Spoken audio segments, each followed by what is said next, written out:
Across the Middle East, tensions and conflict are reaching critical levels.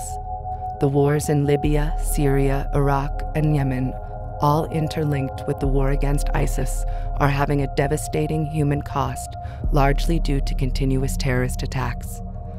But the Gulf Cooperation Council has finally taken a bold step and instituted sanctions against Qatar. Wait, Qatar? The Arabian Gulf nation of Qatar is regarded as one of the most progressive in the region politically and socially. Unlike many of its neighbors, Qatar has championed Western values, including constitutional government, freedom of speech, and women's rights.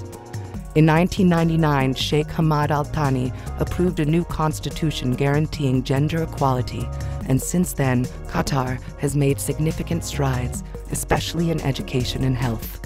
But in 2017, Saudi Arabia, United Arab Emirates, Bahrain, and Egypt initiated an economic and diplomatic blockade on Qatar, claiming that it is funding terrorism across the Middle East.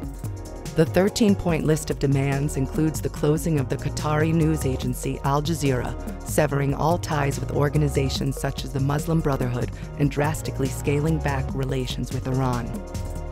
The sweeping nature of these demands would effectively end Qatar's independent foreign policy and force it into alignment with the other Gulf Council nations, militarily, politically, socially, and economically.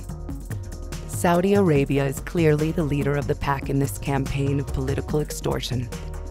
Disagreements between Doha and Riyadh are far from new. Qatar has resisted getting dragged into the Saudi-led sectarian war with Iran, despite pressure from Riyadh. Cutting ties to Iran would prove incredibly difficult since Qatar's massive offshore natural gas field is shared with Iran, Saudi Arabia's most hated rival. This resource has turned Qatar into not only the world's richest nation, but also the world's largest liquid natural gas exporter. Saudi Arabia's support and funding of terrorist groups is well established, with an estimated $100 billion spent on exporting fanatical Wahhabism worldwide over the past 3 decades. Saudi Arabia's Minister for Islamic Affairs, Sheikh Saleh al-Sheikh, has even condoned suicide attacks. After years of effort, the redacted 28 pages of the 9/11 Commission report reveals strong evidence that Saudi Arabia was the principal financier of the 9/11 hijackers. Currently, about 2,500 Saudis are believed to be among the foreign fighters of ISIS. Unlike Saudi Arabia, Qatar is engaged in the fight against ISIS in Syria, and there have been few, if any, Qataris among the ranks of ISIS foreign fighters. Shortly after President Donald Trump's ostentatious trip to Saudi Arabia, which resulted in a $110 billion arms deal and a large gold necklace for Trump, he parroted the false claim that Qatar was a funder of terrorism. His remarks were in stark contrast to that of U.S. Secretary of State Rex Tillerson, as well as statements from representatives of France and Great Britain.